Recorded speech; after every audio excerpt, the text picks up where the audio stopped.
할렐루야. 오늘 산부 예배 오신 여러분을 주님의 이름으로 축복합니다. 예수님과 동행하는 사순절 기간에 우리 모두에게 특별한 주의 은총이 임하게 될 것을 믿습니다. 저와 함께 소리 높여 외쳐보시죠. 예수님과 동행함이 행복입니다. 아멘. 예수님과 동행하는 제자로 산다는 것은 과연 무엇을 의미할까요? 지난 특별한 하나님의 역사하심의 무대가 되었던 이 한반도, 지금도 전 세계가 기억하고 있는 한반도의 대부흥은 여러분 한 사람이 받은 은혜로 되었다는 사실들을 먼저 기억하시고, 이번 사순절 기간에 예수님과 동행하는 우리 모두에게 특별한 주의 은총 부어주시기를 사모하시기를 바랍니다. 저는 오늘 이런 도전으로 은혜의 문을 열려고 합니다. 여러분은 주님이 쓰시기에 합당한 제자입니까? 지난 3월 14일자 국민일보에 실렸던 기사 내용입니다. 이정미 헌재 권한대행 늘 기도, 퇴임사, 헤어롤 못지않은 감동이라는 주제의 기사였습니다. 기사의 내용은 다름 아닌 이정미 헌법재판소장 권한대행의 퇴임사에 관한 내용이었습니다. 하나님께 대한 감사와 그리고 신앙 고백이 담긴 짧은 퇴임사가 대통령 파면 당일에 보여준 헤어롤 못지않은 깊은 감동을 전하고 있었습니다. 이정미 헌법재판관은 퇴임사 마지막을 이렇게 끝맺음하였습니다. 마지막으로 지금까지 늘 함께하여 주신 하나님께 감사드리고 대한민국과 헌법재판소를 위하여 늘 기도하겠습니다. 안녕히 계십시오. 감사합니다. 퇴임사를 마친 후 서둘러서 식장을 떠나는 그의 모습마저 아름다웠습니다. 사실 우리가 그리스도의 제자임에도 불구하고 삶 속에서 기꺼이 그리스도인인 것을 감추고 사는 사람들이 적지 않습니다. 명분이 있을까요? 소위 세인들이 말하는 종교적 편향이라고 하는 그 명분 아닌 명분을 가지고 슬며시 그리스도인인 것을 감추며 사는 적지 않는 이 시대에 대단히 큰 충격이었습니다. 지금 시국이 어떤 시국입니까? 여러분, 위협의 메시지를 전달받은 그가 퇴임사에서 그의 또렷한 목소리로 지금까지 늘 함께 해주신 하나님께 감사드리는 이 신앙 고백, 그리고 나라를 사랑하는 한 국민의 한 사람으로서, 그리고 예수 그리스도의 제자된 한 사람으로 대한민국과 헌법재판소를 위해서 늘 기도하겠다라는 이 신앙의 결연한 의지가 수많은 그리스도인들에게 충격이 되었습니다. 아니요, 믿지 않는 자들에게도 함구하게 만드는 위대한 신앙 고백이었습니다. 여러분, 우리가 기억해야 할 것은요, 기독교는 세상에 있는 여러 종교 가운데 하나의 종교가 아닙니다. 기독교는 세상 전부이시고 세상을 창조하셨고 여전히 인류 역사를 주관하시는 하나님 그 자체입니다. 우리가 드러내면 드러낼수록 하나님의 영광이 이 땅에 충만해지고 인류의 역사의 주관자가 바로 하나님이신 것을 세상에 드러내시는 하나님의 능력이 임하게 될 줄 믿습니다. 그의 모습은 굳이 단장하지 않아도 정말 아름다웠습니다. 그리고 향기로웠습니다. 사실 국가의 시대적인 아픔을 경험하면서 사회 변화에 뚜렷한 뜻을 두고 법관이 되었던 그의 삶은 예수 그리스도와 동행하는 제자의 삶을 꾸밈없이 그대로 진솔하게 보여주었습니다. 이제는 우리에게 주어진 삶의 현장을 되돌아봐야 할 때입니다. 예수님과 동행하면서 주님께서 쓰시기에 합당한 제자로 살아가는 우리 자신의 모습을 발견하는 것이 오늘 이 예배를 통해서 받아야 될 은혜입니다. 예수님은 오늘 우리에게 예수님과 동행하면서 예수님께서 쓰시기에 합당한 제자가 어떤 사람인가를 본문을 통해서 명확하게 보여주십니다. 그 장엄한 역사의 현장으로 우리 잠시 떠나보겠습니다. 오늘 본문의 배경은 감람산입니다. 고도 감람산 기슭에 있는 벳바게라고 하는 그리 크지 않는 동네가 바로 오늘 본문의 배경입니다. 감람산은 예루살렘 동쪽에 있습니다. 이 산이 감람산으로 불리는 것은 이 산 한쪽을 뒤덮고 있는 감람나무 때문입니다. 감람나무는 올리브 나무잖아요. 그러므로 감람산은 곧 올리브산인 것입니다. 올리브산은 신약 성경에서 가장 중요한 사건들이 발생했던 장소입니다. 예수님이 로마의 병정들에게 잡히기 전날 밤 기도하셨던 곳도 바로 감람산이요. 예수님이 부활하신 이후에 승천하셨던 곳도 바로 감람산입니다. 지금도 이스라엘에 가면 감람산엔 예수님의 행적들을 그대로 보존하고 있는 곳이 여러 군데 있습니다.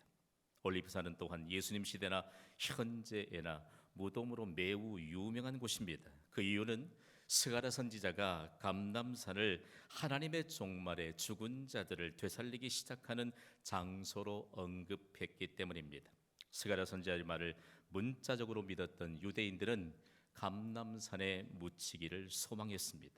지금 현재 감람산에는요 15만 개의 무덤이 있습니다. 저희 교회 성지순례단이 찍은 사진은 지금 감람산 무덤이 즐비하게 있는 곳에서 촬영하게 된 것입니다. 15만 개의 무덤. 여러분 사진을 보면 실감이 나지요? 그러나 이 감람산에 있는 묘지는 분봉을 하지 않습니다. 돌로 만든 관 안에 시체를 넣고 그 위에 그냥 돌로 만든 뚜껑을 덮고 누구의 시신이 바로 여기에 들어있는가를 표기해 놓죠. 여러분 보면 그 간 뚜껑 위에 많은 작은 돌멩이들이 얹어져 있잖아요.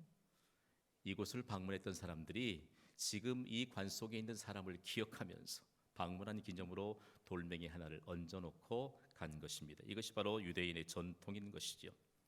예루살렘 동남쪽에 있는 감람산은 예루살렘보다 100m가량 높은 곳에 있습니다. 그러므로 해발 800m쯤 되는 예루살렘이 100m쯤 높이 되는 900m 정도 위치하고 있기 때문에 감람산에서는 예루살렘이 한눈에 들여다 보이는 곳입니다. 오늘 본문의 배경인 벳바게는 특별히 반대편으로 예루살렘 반대편으로 가는 여리고로 내려가는 산 기슭에 있는 마을입니다. 오늘 이 조용하게 일어났던 이 한 사건이 인류 역사상 매우 중요한 사건이 되었습니다.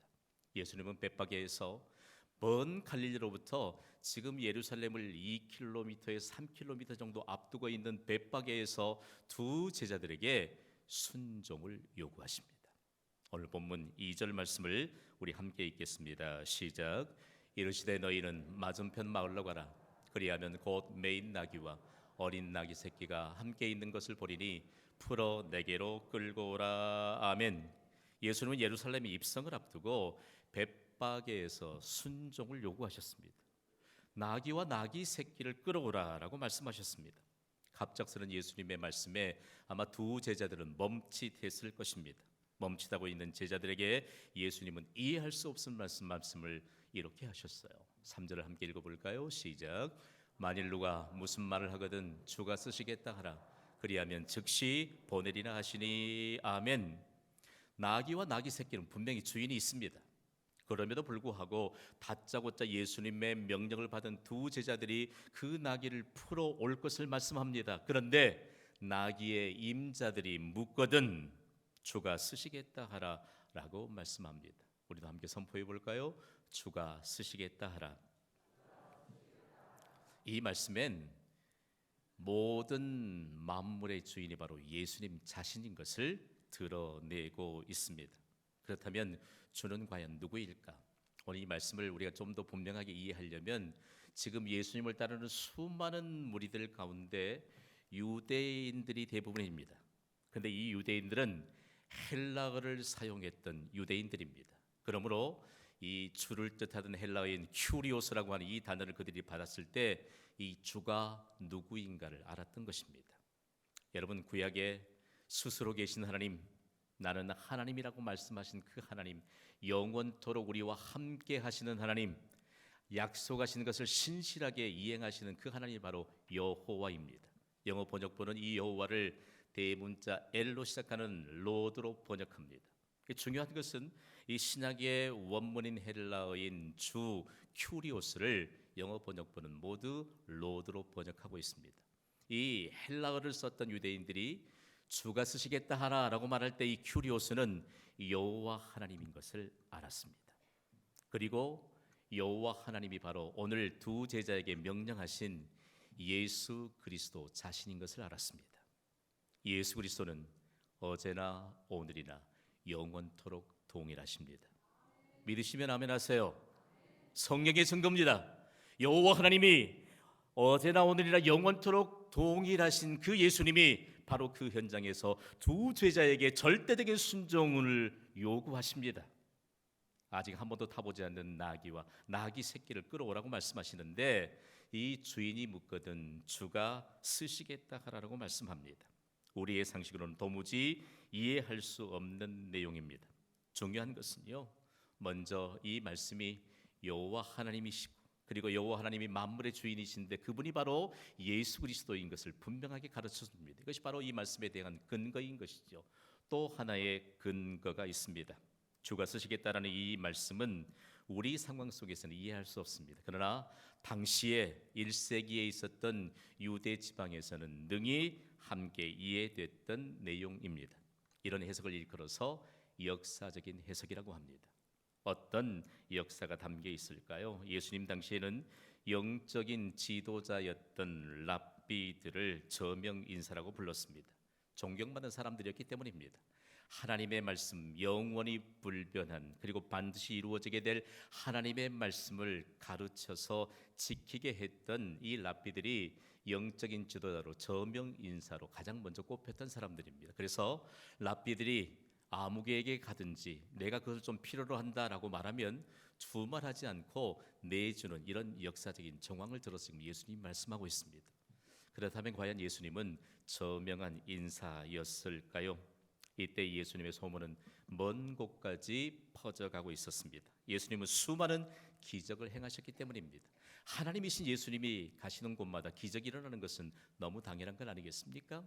예수님은 앞을 볼 수 없는 시각장애자들인 맹인들을 고쳐주셨습니다. 고질병이었던 이 나병 환자들을 고쳐주셨습니다. 더욱이 예수님은 빈들에서도 물고기 2마리와 보리떡 5개로 장정만 헤아렸을 때 5,000명이라도 먹이셨습니다. 더욱이 벳바게까지 올라오는 과정 가운데 그 중간에 있었던 베다니에서는 이미 죽은 지 살이나 지났던 나사로를 살리셨습니다.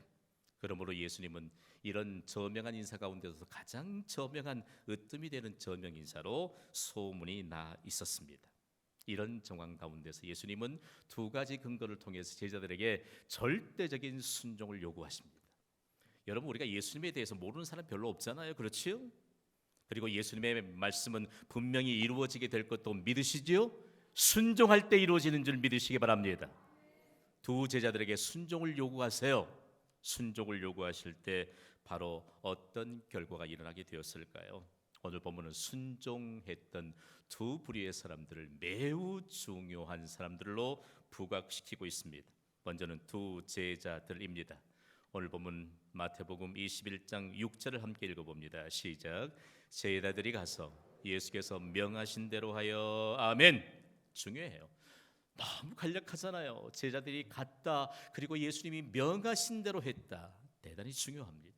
순종은 예수님의 말씀을 듣고 가는 것입니다.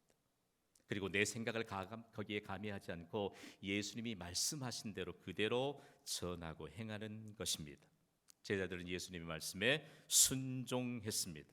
머뭇거리지 않았던 두 제자의 순종은 너무나도 값진 것입니다. 왜냐하면 다음으로 예수님의 제자들의 순종으로 인해서 나귀의 주인이 예수님의 명령에 순종하고 있습니다. 동일한 사건을 기록하고 있는 누가복음에는 제자들이 마을로 들어가서 나귀를 풀 때 임자가 이렇게 물었습니다. 어찌하여 나귀 새끼를 푸느냐? 자기의 소유인데 허락도 받지 않고 다짜고짜 와서 나귀의 고삐를 푸는 자들에게 가만히 있을 주인이 어디 있습니까? 그런데 이 주인이 묻습니다. 어찌하여 나귀 새끼를 푸느냐? 영어 번역본에 보면 콜트라고 하는 단어를 사용하고 있습니다. 이 나귀가 어린 나귀임에 틀림없습니다. 그런데 4년쯤 된 수컷 나귀임에 틀림이 없습니다. 그러니까 나귀의 주인의 입장에서 봤을 땐 나귀의 어미가 있고 그리고 수컷 나귀가 있는데 사람이 탈 만한 나귀이기 때문에 값진 재산입니다. 그럼에도 불구하고 주가 쓰시겠다 하라라고 하는 예수님의 말씀을 전하게 되었을 때 나귀의 주인은 주가 누구이신지를 알았습니다. 오늘 본문에 은혜의 문이 열리는 것 아무도 부인할 수 없을 것입니다. 함께 선포하시죠. 주가 쓰시겠다. 주가 쓰시겠다. 중요한 것은 예수님의 두 제자가 예수님의 말씀에 순종했을 때 모든 만물의 주인이신 예수님으로 세상이 충만해졌다는 것입니다. 나귀의 주인이 두 제자의 순종을 따라서 예수님의 말씀에 순종하게 될 때 온 세상 모든 만물의 주인이신 예수님으로 충만해진 것을 경험했습니다. 오늘 우리가 받아야 될 은혜입니다. 우리가 일평생 동안 누려야 될 은혜인 줄 믿으시기 바랍니다. 예수님의 말씀에 순종할 때 비로소 모든 만물의 주인이신 예수님이 우리의 삶에 충만해집니다. 이 땅에 충만해집니다. 그렇다면 예수님의 제자된 우리의 삶은 어떨까요? 너무 초보적인 질문일까요? 여러분, 우리가 가진 모든 것, 진정한 소유주는 예수님이심을 믿습니까? 그런데 주가 쓰시겠다고 말씀하실 때 우리는 과연 어떻게 반응하고 있는 것일까요? 오늘 예수님의 말씀에 순종했던 두 제자와 그리고 나귀의 주인을 통해서 믿음이 무엇인가를 명확하게 우리에게 전달해 주십니다. 함께 선포해 볼까요? 시작.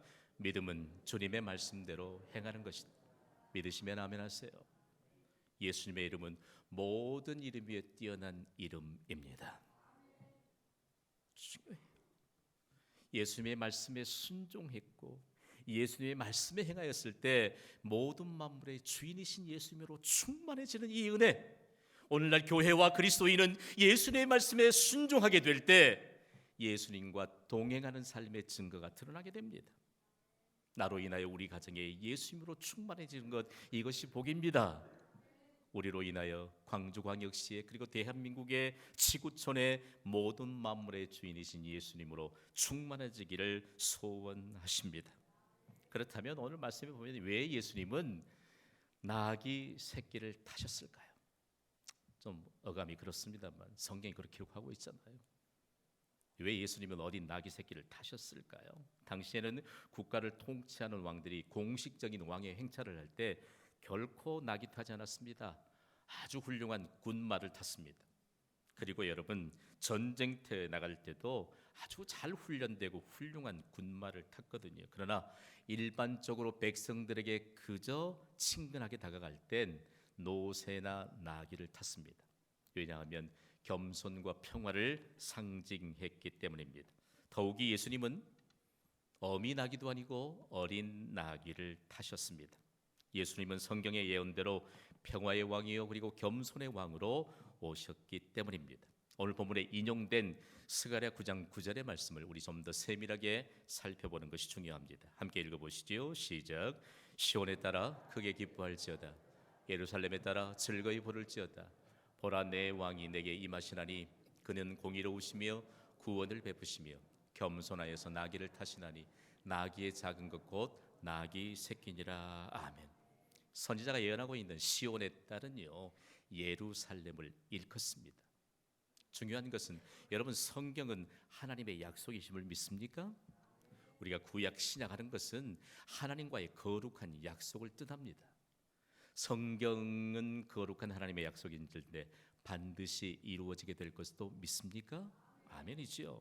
예수님은 성경의 예언대로 겸손의 왕으로 오셨기 때문에 나귀 새끼를 타셨습니다. 그런데 나귀 새끼를 타면서부터 예수님이 성경의 예언대로 오신 분이신 것을 비로소 알게 되면서 두려워하는 무리들이 생겨나기 시작했습니다.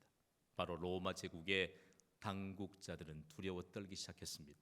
하나님을 믿지 않아도요, 하나님의 말씀인 성경은 약속하신 대로 이루어지게 될 것을 믿습니다. 더욱이 유대인들은 그들의 기득권을 움켜쥐면서 예수님 메시아가 좀 더 늦게 오셨으면 좋겠다, 우리의 기득권을 좀 침해하지 않았으면 좋겠다, 이런 생각으로 살았잖아요. 그래서 메시아이신 예수님이 오셨지만 거부했다고요. 그들이 비로소 두려워하기 시작했습니다. 겸손하게 나귀 새끼를 타신 예수님이 바로 성경에 예언된 그 메시아인 줄 알았기 때문입니다. 제자들이 그 나귀 새끼 위에 겉옷을 벗어서 등 위에 깔잖아요. 그 위에 예수님이 타셨습니다. 이때로부터 거기에 수많은 무리들이 예수님을 환영하기 시작합니다. 무리들의 첫 번째 환영은 카펫을 펼치는 일입니다. 오늘 본문 8절 말씀을 우리 함께 읽습니다. 시작. 무리의 대다수는 그들의 겉옷을 길에 펴고 다른 이들은 나무가지를 베어 길에 펴고. 아멘. 수많은 군중이 예수님을 대대적으로 환영합니다. 무리들의 환영 속에서 당시의 정황을 볼 수 있습니다. 겉옷을 벗어 길에 깔고 나무가지를 베어 펴는 것을 보십시오. 오늘로 일컬으면 여러분 아주 중요한 사람, VIP가 여러분 공항에 도착하거나 그리고 선착석에 도착하면 여지없이 그가 유력한 사람인 것을 환영하면서 붉은빛 카펫을 깔잖아요. 레드 카펫을 깔았겠지만 거기에 수많은 사람들이 준비되지 않는 이런 상황들입니다. 그러나 당시에 귀빈들을 환영하는 이 행사 중에 하나였습니다. 동일한 사건을 기록하고 있는 요한복음 12장에는 무리들이 그렇게 했을 뿐만 아니고 손에 종려나무 가지를 들고 환영했다라고 증거하고 있습니다. 그런데 이 수많은 무리들 중에 메시아이신 예수님을 환영하기 위해 준비된 자들이 있었다는 사실이에요. 모두 다 종려나무 가지를 손에 든 것은 아니었습니다. 그런데 당시에 예루살렘에는 종려나무가 없었습니다. 예루살렘으로부터 무려 30km나 떨어져 있는 여리고에만 종려나무들이 있었고 그들은 여리고에서 종려나무를 꺾어서 먼 길까지 6월절에 이처럼 최대의 명절에 올라오면서 메시아를 환영하기 위한 하나님의 준비가 있었다는 사실들을 우리에게 가르쳐주고 있습니다. 또 한 가지 놀랄 만한 역사적인 사건이 있습니다. 당시 유대인들이 그들의 최대의 명절이 되면 예루살렘에 몇 명쯤 모였을까요? 로마 제국이 그들을 식민지 삼아 지배하고 있는 때에도 유대인의 최대 명절인 6월절에는 그들을 막지 않았습니다. 270만 명이 무려 예루살렘 성으로 운집했대요. 그러니까 예수님이 약 2km 정도 되는 벳바게로부터 예루살렘 성까지 이르는 곳까지 수많은 무리들이 끝없이 환영했던 역사적인 증거의 자리가 되는 것입니다. 그러면서 그들은 긴장하기 시작했습니다. 사실 예수님이 이렇게 메시아로 예루살렘에 입성하기 이전에도 6월절만 되면 골치였습니다. 왜냐하면 민족 해방 운동을 유대인들이 곳곳에서 도모했기 때문입니다. 그래서 로마 제국은 당국자들을 중심으로 만반의 준비를 했을 것입니다. 이러는 가운데 무리들의 환영은 계속되고 있습니다. 두 번째 무리들은 어떻게 환영했을까요? 오늘 본문 9절 말씀을 우리 함께 읽겠습니다. 시작. 앞에서 가고 뒤에서 따르는 무리가 소리 높여 이르되 호산나 다윗의 자손이여 찬송하리로다. 주의 이름으로 오시는 이여 가장 높은 곳에서 호산나 하더라. 아멘. 우리가 소리 높여 외쳤던 호산나는 과연 어떤 의미일까요? 여러분 기억해야 돼요. 우리가 물론 깊은 지식을 가지고 사는 사람들은 아닙니다. 그러나 성경이 우리에게 알려주는 것, 우리가 정말 늘 기억해야 될 것은 기억해야 돼요. 이단자들이 불쑥 다가와서 당신 임마누엘이 무슨 뜻이냐 아니냐고 묻더래요. 그러니까 머리를 극적이고 있었더니 이단자들이 데려간 거예요. 당신 그것도 모르면서 교회 다닌다고 하느냐고. 나한테 배우라고. 어느 날은 또 와가지고 당신 호산나가 무슨 뜻인지 아느냐고. 그래서 또 머리를 극적했더니 또 이단자들이 데려가가지고 당신 그것도 모르면서 무슨 그리스도인이라고 그러느냐고. 우리한테 배우라고. 여러분 호산나가 어떤 의미예요? 제가 호산나면 여러분 아랫줄을 크게 읽어주세요. 호산나, 호산나. 아멘. 유대 백성들은 하나님으로부터 메시아의 약속을 받았습니다. 그들은 수백 년 동안 이 메시아를 대망하면서 호산나 호산나 이 찬송을 부를 날을 기다려왔습니다. 메시아가 오시면 이 땅의 모든 것으로부터 해방받기를 원하는 신앙으로 변질되어 가면서 메시아를 대망하면서 이 찬송을 준비했던 것입니다. 여러분 메시아로 오신 예수님은 우리의 요구를 이루시는 분이 아니요 하나님의 요구를 이루시는 구원자이심을 여러분 믿습니까? 교회는 우리의 구원자이신 예수 그리스도를 구주로 고백하고 있는 그리스도인들이 우리의 요구가 아닌 하나님의 요구를 이루도록 훈련받는 양육의 장소인 것을 여러분 믿으시기 바랍니다.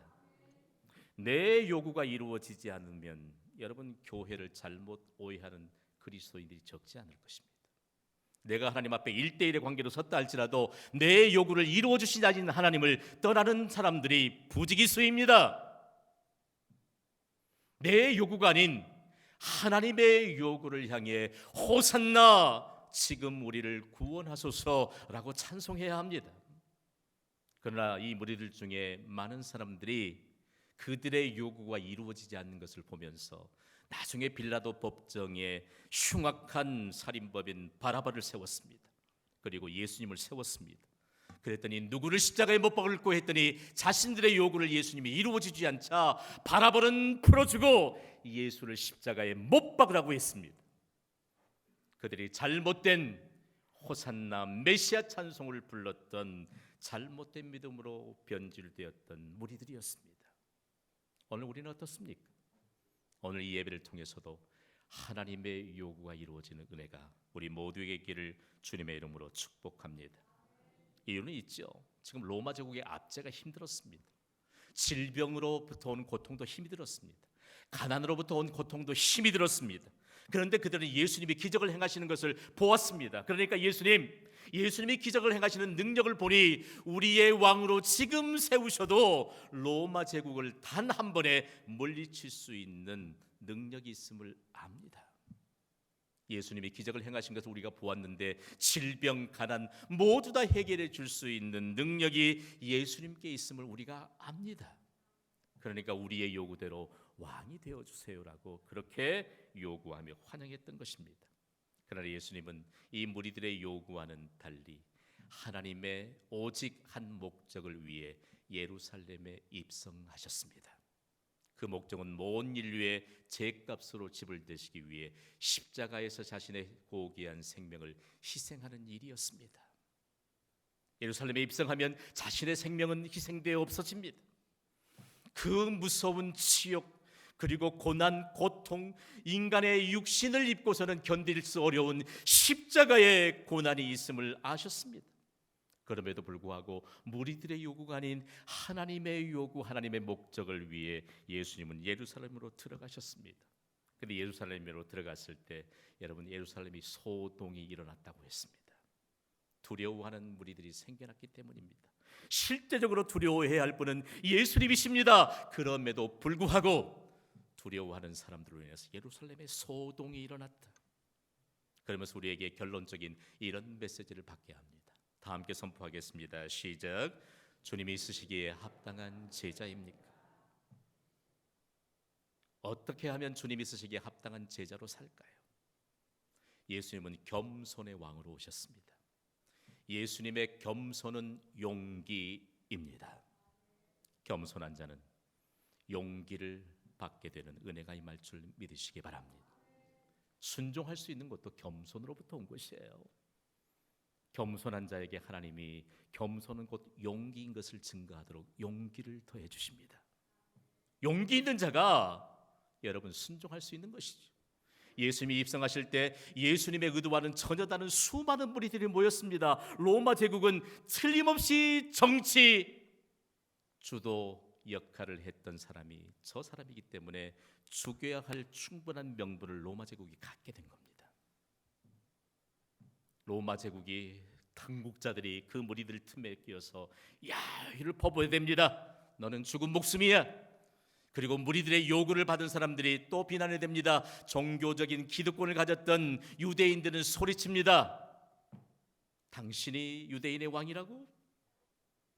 당신이 우리를 통치하겠다고? 그러면서 비난과 야유를 쏟아댑니다. 여기에 오늘 받아야 될 믿음의 비밀이 있습니다. 여러분 그리스도인으로 산다는 것은요 사람의 소리 듣게 마련입니다. 믿으시면 아멘 하세요. 교회 안에서도 우리가 열심히 봉사하려면 그리스도인으로 순종하고 충성하려면 사람 소리 들어요. 그러나 예수님은 온갖 비난과 온갖 조소와 모든 것 괴념치 않으셨습니다. 왜냐하면 예수님의 겸손이 모든 것을 극복할 수 있는 용기인 것을 드러낼 수 있었기 때문입니다. 우리가 교회 밖에서도 그리스도인이 사는 것, 가족들이 우리가 예수님의 제자로 사는 것, 뭐 쓴소리 할 때 있지요. 사람의 소리 괴념치 마세요. 만약에 우리가 사람의 소리에 신경을 쏟아붓는다면 천하보다 귀한 한 생명이 우리의 무너진 신앙 때문에 그들의 생명은 파멸로 이어진다는 거 여러분 아세요? 가족들에게 예수 그리스도에 관한 내용들을 내 삶으로 보여줄 때 가족들이 싫어한다고 여러분 가족들에게 여러 발자국 뒤로 물러서 있지는 않습니까? 오늘 우리에게 하나님이 강력하게 말씀하세요. 내가 예수님의 말씀 가운데, 예수님의 행적 가운데 예수님의 겸손을 내가 배울 수만 있다면, 하나님의 손길에 의해 길들여진 상태가 바로 겸손이요 온유입니다. 예수님은 제자들에게 너희는 내게 온유와 겸손을 배우라고 말씀하셨습니다. 겸손은 사람의 품성이 아닙니다. 하나님의 손길에 의해서 하나님 쓰시기에 합당한 도구로 빚어진 상태가 바로 겸손입니다. 우리가 하나님의 손길에 의해서 빚어져서 겸손한 상태가 되면 담대한 용기를 얻습니다. 사람의 말에 신경 썼다면 이 한반도에 생명을 걸고 복음을 전할 선교사들이 어디에 있겠습니까, 여러분? 우리가 만약에 사람의 소리에나 신경을 쓰고 있다면 어떻게 세상보다 크신, 그리고 세상의 모든 만물의 주인이신 예수님이 내 삶에, 우리의 가정에, 우리의 삶의 영역에 충만해질 수 있겠습니까? 어떻게 교회가 교회인 것을 증거할 수 있겠습니까? 믿지 않는 자들이 교회를 비난한다고 성경책 들고 다니는 것도 숨기고 어디 가서도 여러분 그리스도인 것을 숨기고 산다면 여러분 어떻게 우리가 생명을 내주셔서 얻은 구원이 어떻게 증거되겠습니까? 그리고 알지 못하는 불쌍한 영혼들이 어떻게 구원받아 우리와 함께 영원한 생명을 받을 수 있겠습니까? 겸손이란 무엇일까요? 겸손이 곧 용기입니다. 겸손은 모든 것을 극복할 수 있는 용기임을 믿으시기 바랍니다. 겸손은 주님이 쓰시기에 합당한 제자의 필수 요건인 것을 여러분 믿으시기 바랍니다. 오늘 우리는 두 제자에게 하셨던 예수님의 음성을 들었습니다. 주가 쓰시겠다. 주가 쓰시겠다. 주가 쓰시겠다. 우리에게 있는 물질, 우리에게 있는 시간, 우리에게 있는 재능, 그리고 우리에게 있는 모든 것 주가 쓰시겠다고 말씀합니다. 세상 모든 만물의 주인이신 예수님으로 충만하도록 우리에게 주가 쓰시겠다고 말씀합니다. 그런데 예수님, 나는 잠도 좀 더 자야 돼요. 내 계획이 이런 계획이 있어요. 나는 이런 일 때문에 신경 쓰고 싶지 않아요. 생각해 보세요. 오늘 믿음의 비밀의 메시지를 붙잡아야 합니다. 예수님이 말씀하십니다. 주가 쓰시겠다. 오늘 이 예배를 통해서 주님이 쓰시기에 합당한 제자로 세워지는 것이 우리의 일평생 보장된 은혜를 더하게 될 줄 믿으시기 바랍니다. 우리 인생의 최고의 복은 주님이 쓰시기에 합당한 제자로 사는 것입니다. 이 삶을 평생토록 사시기를 주님의 이름으로 축원합니다. 우리 기도하겠습니다. 주님께서 쓰시기에 합당한 제자로 살게 하여 주시옵소서. 주님 두 제자처럼 주님의 요구에 절대적으로 순종하게 하시고, 순종했더니 나귀의 주인이 또 주님의 말씀에 순종했던 것처럼 나로 인하여 내 삶에, 내 가정에, 그리고 나의 삶의 영역에, 그리고 온 세상에 예수님의 은혜로 영광으로 충만해지게 하여 주시옵소서.